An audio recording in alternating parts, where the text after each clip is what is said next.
impressive.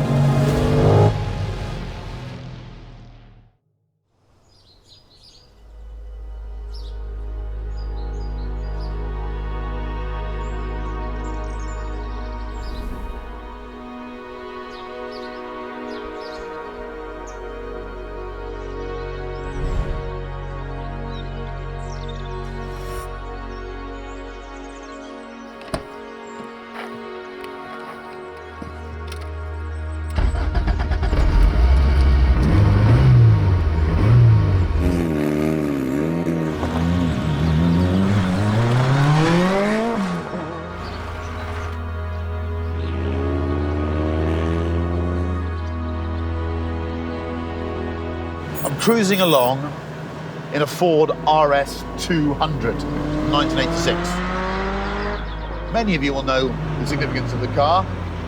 Some of you might not. If you don't, Ford built a handful of these things to enter the wild Group B rally category in the mid-80s. But just when they finished it, they banned the category because it was so dangerous and so fast. So they lived as a kind of memorial to crazy thinking and extreme motorsport.